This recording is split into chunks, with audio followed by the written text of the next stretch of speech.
Dr. Kemi, February 24th, 2025. This is what you need to know about the Mohbad case. I'm writing my autobiography and I'm writing a separate book about my 31-year journalism career.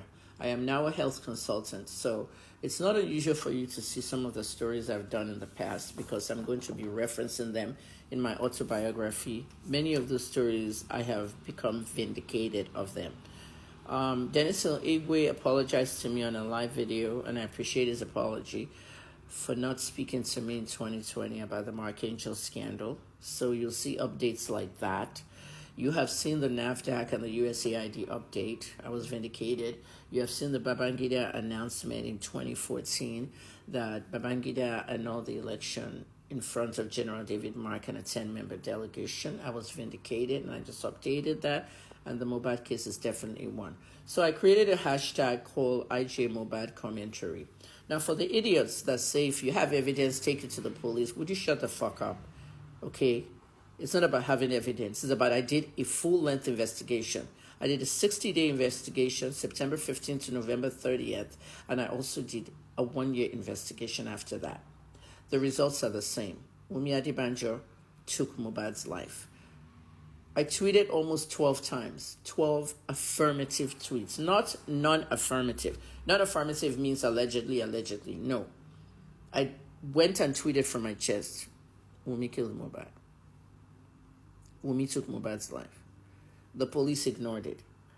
The hierarchy of the police was very difficult for me because DCP Ayilara, who headed the investigation in Bansi, he was promoted to CP of Ikoyi, and then he died over there. The CP, Owoha, who did the press conference to say ceftriaxone was involved as an injection that led Mohbad to his death, retired and went to the Interpol. The case has been botched from day one. People got involved with it. I was the one that came up with the DNA before VDM, even though she was talking in her interviews about VDM when she said one man said I should do this. Wunmi cannot talk about me. Focus and respect the people that do the job. This is the problem in Nigeria. You don't respect the people that do the job. There were more than 200 journalists that could have investigated these cases. None touched it. There are more than 16 investigative journalists in Nigeria who could have done this case. None touched it. And there are more than 1,500 television and radio stations who could have done the same thing, including Brekete, that you always shout about. Did they do anything? No, they didn't. Everybody used Mohbad's case to make money, while we were spending money to unravel it. I had a 4-member team, interns, who helped me with this case. While I was outside Nigeria, I was paying people $25,000 a day to go to Ikoyi to the inquest. It's $12,000 from Sangotedo. One girl was in Aja. The Aja intern will pick, the Sangotedo intern will pick the Aja intern, and then 6:30 a.m., then they go. $12,000 to Ikoyi on the Uber. And then they're coming back, another 12. $25,000 a day. I haven't even paid them for their work, and we have to file the stories. I did a comprehensive investigation. I submitted it in November to Ayilara. Ayilara wrote an email to somebody in Abuja. I still don't know who it is. It's a top cop. At the end of the day, the email said, Kemi Olunloyo has possibly solved this case. She's the best investigative journalist in Nigeria. I didn't have to send it to him. I hope you know that. When an investigative journalist is working and doing their own independent investigation, it's optional for them to send that report to police. This is what we did in Toronto. I solved 13 murders in Toronto, Canada. And you heard what Toronto police said when the Conservative government deported me from Canada. You heard what the police said. She has helped us solve crimes. We've solved 13 murders, not just in Toronto, but in other jurisdictions. If you're in Canada, you know about Peel region. I solved one particular, murder in Brampton and another one in Mississauga. So at the end of the day, I know this job very well. And when you say you know the job very well, and you're in your country, Nigeria, and they ignore it, what do? Do you give up? A private investigator I spoke with in Borno State was a former SARS officer. If you know the SARS officer, you know how hard SARS officers can get. very, very difficult, precise investigators. These are the Hausa SARS officers, if you know them. They're very bold. This guy refused to do Mohbad's investigation. Mohbad's father's lawyer reached out to him, and he refused because why? Tell me why. You know what he told me?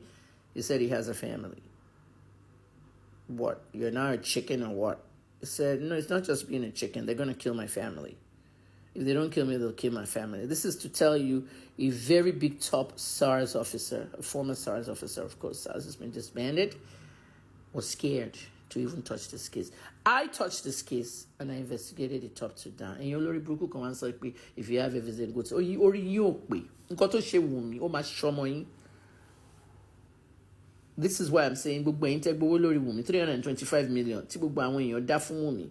Shaping got to fight me as Yaboni. When I said don't donate for Yabo, started showing my PTSD videos, mocking me, all that stuff. And then one police officer said, Yabo, shut the fuck up. You that I was paying not to go to court so that Dr. Kemi can stay in prison longer. That is how I unraveled the fact that Yabo even kept me in prison longer. Because we boast. Only you will send me back to, I will send you back to prison. So people heard that, and one of Kennedy Okoko's officers, Kennedy Okoko is dead. He travels with 15 cops. One of them came to me and told me, and that's why Yabo and I renewed our fight. You have no friend. There are people working behind you to destroy you. So Yabo was part of the people that kept me in prison. And she was being paid not to come to court. Every time Tabalosi court, Yabo is in Australia filming. Yabo to the Australia.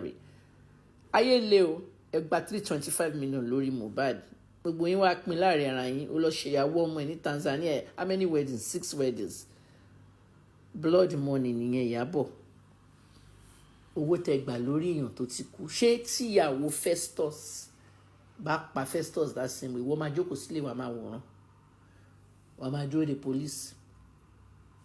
At the end of the day, people, some of the Yoruba I spoke to there, if you don't understand Yoruba, tell somebody to translate for you in the comments. So this is the plan. Wunmi will go out. My second degree is public relations. There's a reason why I insert my degrees into my conversations. I don't play with my education at all. I don't. Many of you have not even studied anything. So don't come out and start criticizing people's education. Okay? My second degree is public relations management. There's an aspect of PR called media training, okay, and crisis intervention, and also image laundering. Okay? Media training for Wunmi was very bad. I don't know who gave her that PR media training because she has contradicted herself in the different interviews. Watch what she says on BBC versus what she says on TVC. She started lying. And that's what I think VDM was, aiming at when he said she's 70% innocent. On fait comme ça, different interviews to my paroton.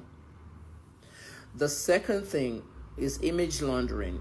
The people behind shielding her from prosecution are laundering her image to make her look like the victim, the widow with the little boy. So they told her to carry the little boy with her.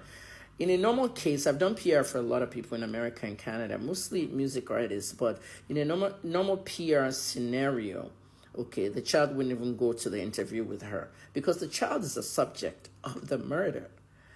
You know what I mean? And some of you bloggers, you are now showing Chude's interview, you are blocking out, even Instablog is doing it, blocking out Liam's face as if nobody knows what Liam's face looked like. Emma Macparona.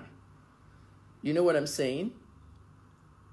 So the media training is poor. The image laundering is not good enough. So TVC2 is writing on there, we met the beautiful Liam. Today too, I'm praying for Liam. No weapon shall form against Liam. Liam is an innocent person.